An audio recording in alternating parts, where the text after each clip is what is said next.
Hallelujah. सबको जय मसीह की। मैं प्रोफेट सुमनदीप और आपका स्वागत है बिशप अमरदीप मिनिस्ट्री में। प्रभु आपको ब्लेस करे और आप आशीष होने पाएं। परमेश्वर महान है, राज्यों का राजा है और नया साल आ चुका है, आपको पता है। मैं चाहता हूं कि हम कुछ वचनों को पढ़ें। भजन संहिता मैं पढ़ूंगा, आप मेरे पीछे बोल लें। फिर हम भजन संहिता 91 पढ़ेंगे, आप मेरे पीछे बोल लें और परमेश्वर के उपकारों को याद करें। परमेश्वर वचन कहता है कि मेरे उपकारों को कभी मत भूलना, और हमने परमेश्वर के उपकारों को नहीं भूलना है कभी भी, और हमेशा परमेश्वर के उपकारों को याद रखना है। इस नए साल में नई शुरुआत करने जा रहे हैं तो हमें भजन संहिता जरूर पढ़ना चाहिए। इसलिए मैं इसको पढ़ूंगा, आप मेरे पीछे बोल लें। चाहे आप कोई भी काम कर रहे हैं, कोई प्रॉब्लम नहीं, आप मेरे पीछे बोल सकते हैं। और कईयों को इसकी बात की परमेश्वर छुएगा इन वचनों के द्वारा, इन आयतों के द्वारा, कि ये मेरे लिए था, ये मेरे परिवार के लिए था, ये मेरे बेटे के लिए था, ये मेरे उसके लिए था, कुछ भी XYZ जो भी हो सकता है। लेकिन मैं सिर्फ पढ़ूंगा और आप मेरे पीछे बोलेंगे और आप ब्लेस्ड होंगे प्रभु यीशु मसीह के नाम से। हालेलुया। इसलिए हम भजन संहिता 121 पढ़ेंगे। अगर आपके पास पवित्र बाइबल है, अपने पास रख उसको खोल के पढ़ सकते हैं, नहीं तो नो प्रॉब्लम, आप मेरे पीछे बोलकर भी आशीष पा सकते हैं। हालेलुया। मैं बिल्कुल स्लो पढ़ूंगा, आप मेरे पीछे बोल सकते हैं।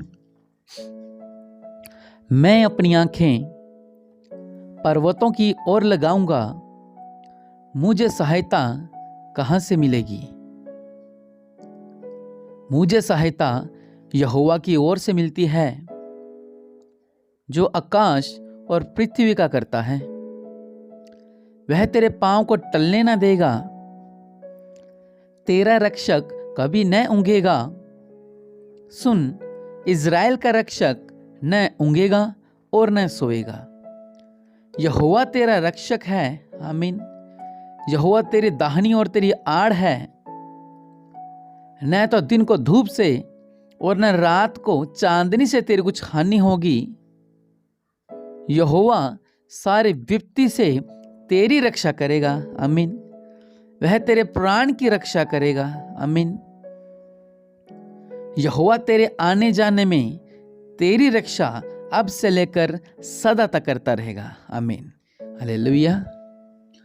कितना अच्छा वचन है कि प्रभु हमेशा हमारी ओर ताकते हैं और हम हमेशा परमेश्वर की ओर ताकते हैं। हमें सहायता परमेश्वर की ओर से मिलती है। इस नए साल में हमने परमेश्वर पर भरोसा रखना है, ना कि दोस्तों पर, ना कि रिश्तेदारों पर, ना कि अपने घर के लोगों पर। परमेश्वर पर भरोसा रखें, क्योंकि वो आपके पाँव को टलने ना देंगे। और जो आपकी रक्षा करते हैं परमेश्वर, वो ना कभी ऊँघेंगे ना कभी सोएंगे। और परमेश्वर आपकी रक्षा करता रहेगा और परमेश्वर सारी विपत्ति से आपकी रक्षा करता रहेगा, आपके आने जाने में आपकी रक्षा करता रहेगा। हालेलुया। और हम पढ़ेंगे भजन संहिता 91। अगर आपका पवित्र बाइबल आप खोल सकते हैं, नहीं तो कोई बात नहीं, आप मेरे पीछे बोल सकते हैं। हालेलुया। जो परम प्रधान के छाए हुए स्थान में बैठा रहे, वह सर्वशक्तिमान की छाया में ठिकाना पाएगा। मैं यहोवा के विषय कहूंगा, वह मेरा शरण स्थान और गढ़ है। आमीन। वह मेरा परमेश्वर है, मैं उस पर भरोसा रखूंगा। वह तुझे बहेलियों के जाल से और महामारी से बचाएगा। वह तुझे अपने पंखों की आड़ में ले लेगा और तू उसके पैरों के नीचे शरण पाएगा। उसकी सच्चाई तेरे लिए ढाल और झिलम ठहरेगी। तू न रात के भय से डरेगा और न सो तीर से जो दिन को उड़ता है, न उस मरी से जो अंधेरे में फैलती है, और न उस महार रोग से जो दिन दोपहरी में उजड़ता है। तेरे निकट 1000 और तेरी दाहिनी ओर 10,000 गिरेंगे, परंतु वह तेरे पास नहीं आएंगे। परंतु तू अपनी आंखों से दृष्टि करेगा और दुष्टों के अंत को देखेगा। हे यहोवा, तू मेरा शरण स्थान ठहरा है। तूने जो परम प्रधान और अपना धाम मान लिया है, इसलिए कोई विपत्ति तुझ पर न पड़ेगी। न क्यों दुख तेरे डेरे के निकट आएगा, क्योंकि वह अपने दूतों को तेरे निमित्त आज्ञा देगा कि जहां कहीं तू जाए वह तेरी रक्षा करें। आमीन। वह तुझको हाथों हाथ उठा लेंगे। आमीन। ऐसा ना हो कि तेरे पांवों में पत्थर से ठेस लगे। तू सिंह और नाग को कुचलेगा, तू जुआं सिंह को अजगर को लताड़ेगा। आमीन।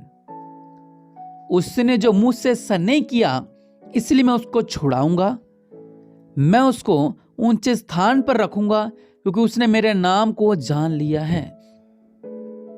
जब वह मुझको पुकारे तब मैं उसकी सुनूंगा। संकट में मैं उसके संग रहूंगा, मैं उसको बचाकर उसकी महिमा बढ़ाऊंगा। मैं उसको दीर्घायु से तृप्त करूंगा और अपने किए हुए उद्धार का दर्शन दिखाऊंगा। Hallelujah, hallelujah. कितना अद्भुत वचन है ये। हालेलुया, कितना अद्भुत। इसमें सब कुछ आ गया। पहला लिखा है कि जो प्रभु की शरण में रहता है वो आशीष को पाता है। जो परमेश्वर पर भरोसा रखता है परमेश्वर उसकी रक्षा करता है। और को बहुत से ऐसे लोग हैं जो हमें जाल में डालना चाहते हैं। दुख, संकट, गरीबी, कर्जा, लड़ाई, परमेश्वर कह रहे हैं उस जालों को मैं फाड़ डालूंगा। मैं हमेशा कहता हूं कि कुछ दुश्मन ऐसे होते हैं जो हमें दिखाई दे देते हैं, कुछ दुश्मन ऐसे होते हैं जो हमें नहीं दिखाई देते।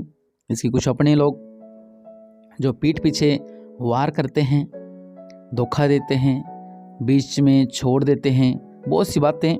लेकिन वचन क्या कह रहा है, कुछ लोग ऐसे दुश्मन होते हैं कि वो योजना बनाते रहते हैं, ऐसा ऐसा ऐसा ऐसा। लेकिन वचन क्या कह रहा है, तेरे निकट 1000 और तेरे दाहिनी ओर 10,000 गिरेंगे परंतु वह तेरे पास ना आएंगे। हालेलुया। हमारे जितने भी विरोधी होंगे वो आपके निकट नहीं आ पाएंगे, परमेश्वर उसको दूर दूर करता रहेगा। हालेलुया। उससे भी अद्भुत बात, ये बहुत अच्छा लगा वचन। लिखा है, परंतु तू अपनी आंखों से दृष्टि करेगा और दुष्टों के अंत को देखेगा। हालेलुया। अपनी आंखों से हम दुष्टों के अंत को देखेंगे। जिसने आपके साथ गलत किया है उसका अंत को आप देखोगे। हालेलुया। अपनी आंखों से। हालेलुया। चलो संसार की बात होगी, एक और बात लेते हैं। जैसे कि आपके घर में संकट है और वो आपके लिए दुष्ट है। मान लो कर्जा है, वो आपके लिए एक दुष्ट का कार्य कर रहा है, क्योंकि कर्जे के द्वारा आपके घर में नुकसान हो रहा है, सब कुछ सामान बिक रहा है, सब कुछ जा रहा है। परमेश्वर कह रहे हैं कि तू दुष्टों के अंत को देखेगा अपनी आंखों से। बहुत से ऐसे लोग हैं जो कि बेचारे अपनी आंखों से कर्जे में डूब के वहीं मर जाते हैं, लेकिन अंत नहीं देख पाते। आपने देखा होगा उस पर इतना कर्जा था वो मर गया, कर्जा उसके बेटों पर आ गया, उस पर इतना कर्जा था वो मर गया। लेकिन वचन कह रहा है कि दुष्टों के अंत को देखेगा। चाहे हमारे विरोधी है, विरोधी हमारा कर्जा भी विरोधी है, गरीबी भी हमारे विरोधी है, संकट भी हमारे विरोधी है, चाहे आत्मिक लोल चाहे संसारिक लोल, परमेश्वर कह रहा है मैं उनका अंत कर दूंगा। कहीं आमीन। लिखा है, कोई व्यक्ति तुझ पर न पड़ेगी, न को दुख तेरे डेरे के निकट आएगा। परमेश्वर कह रहे मैं दूतों को आज्ञा दूंगा कि तुझे उठा लें ताकि तुम्हारे पैर में ठेस ना लग जाए कहीं पे। हालेलुया। सबसे अच्छी बात 91 का 15 कि जब वह मुझको पुकारे तब मैं उसकी सुनूंगा, संकट में मैं उसके संग रहूंगा। संकट में कोई आपके संग रहे या ना रहे, लेकिन परमेश्वर आपके संग है। आमीन। संकट के समय परमेश्वर हमारे संग है। आमीन। संकट के समय परमेश्वर हमारे संग है। आमीन। क्योंकि परमेश्वर महान है, परमेश्वर राजाओं का राजा है, परमेश्वर प्रभुओं का प्रभु है। परमेश्वर कभी ऊँघते नहीं, कभी सोते नहीं, हमारी रक्षा करते हैं। यहाँ पर भी परमेश्वर सरदूतों को भेज रहे हैं हमारी रक्षा के लिए, आपकी रक्षा के लिए, आपके परिवार को रक्षा के लिए, आपके बिजनेस की रक्षा के लिए, आपकी आत्मिकता की रक्षा के लिए, आपकी खुद की रक्षा के लिए, आपके आने वाले कल की रक्षा के लिए परमेश्वर सरदूतों को लेकर बैठे हुए हैं। हालेलुया। और ऐसे ही परमेश्वर आपके जीवन में अद्भुत कार्य करना चाहते हैं। इसलिए अपनी आंखों को बंद करें, हम प्रार्थना करते हैं। दया करने वाले परमेश्वर प्रभु जी, हमने इस वचन को पढ़ा और मेरे पिता इस वचन के द्वारा मेरे पिता मेरे जीवन में ब्लेसिंग आई है मेरे पिता, मुझे शांति मिली है मेरे पिता परमेश्वर प्रभु। मैं समझा हूँ मेरे पिता परमेश्वर कि आपने मुझसे बात की है मेरे पिता इन वचनों के द्वारा मेरे पिता। मैं डोल गया था मेरे पिता परमेश्वर प्रभु, आपने मुझे सहारा दिया मेरे पिता, इसलिए मैं आपका धन्यवाद देता हूँ मेरे पिता। आप महान हैं, आप राज्यों का राजा हैं, प्रभु के प्रभु हैं मेरे पिता परमेश्वर प्रभु। आप सृष्टि का करता है मेरे पिता परमेश्वर प्रभु, आप दयालु हैं मेरे पिता। आपकी कृपा हमारे पर बनी रहे मेरे पिता परमेश्वर प्रभु। आप सर्वशक्तिमान हैं, आप दयालु हैं, प्रभु के प्रभु हैं, सर्वशक्तिमान हैं। छुटकारा देने वाले परमेश्वर, अपने देवल हाथ को बढ़ाओ मेरे पिता। जो आज हमने वचन पढ़े मेरे पिता, ये हमारे दिल की पट्टियों पर लिखे जाए मेरे पिता, ये हमारे दिल में लिखे जाए मेरे पिता, ये हमारे दिमाग में लिखे जाए, हमारे शरीर में लिखे जाए, हमारे सोचों में लिखे जाए, हमारे जुबान पे लिखे जाए मेरे पिता, हमारे दिमाग में लिखे जाए मेरे पिता, ताकि जब भी हम अपने आप को अकेला महसूस करें इन वचनों के द्वारा मेरे पिता, आप मुझे घेर ले मेरे पिता। जब मैं नीचे गिरने लगूं तब इन वचनों के द्वारा मैं उठा रहूं मेरे पिता। जब दुश्मन मेरे पास आ जाए इन वचनों के द्वारा दुश्मन भाग जाए मेरे पिता। आपकी दया आपकी कृपा मुझ पे बनी रहे मेरे पिता। सर्वशक्तिमान दयालु परमेश्वर प्रभु जी, आपकी महिमा हमारे जीवन में होती रहे मेरे पिता। आप महान हैं, आप सर्वशक्तिमान हैं, आप दयालु हैं मेरे पिता। हम पे अपनी करुणा बनाए रखें मेरे पिता, हम पर अपनी करुणा बनाए रखें मेरे पिता, हम पर अपनी करुणा बनाए रखें मेरे पिता। हम पे दया कर मेरे पिता, हम पे दया कर मेरे पिता। इस सुंदर वचनों के लिए आपको धन्यवाद देते हैं, इस सुंदर सुबह के लिए आपको धन्यवाद देते हैं, इस सुंदर दिन के लिए आपको धन्यवाद देते हैं, इस सुंदर सांस के लिए आपको धन्यवाद देते हैं, इस सुंदर खाने के लिए आपको धन्यवाद देते हैं, इस सुंदर पहनने के लिए आपको धन्यवाद देते हैं, इस सुंदर आंखों के लिए आपको धन्यवाद देते हैं, हर एक चीज़ के लिए आपको धन्यवाद देते हैं मेरे पिता। मुझे आज तक जीवित रखा इसलिए आपको धन्यवाद देते हैं, मेरी रक्षा के लिए आपको धन्यवाद देते हैं मेरे पिता। प्रभु महान है मेरे पिता, हम सब पे दया करो, हमारे परिवार की रक्षा करो प्रभु जी, हम सब पे आपका अनुग्रह बना रहे मेरे पिता। प्रभु यीशु मसीह के नाम से मांगते हैं, आमीन।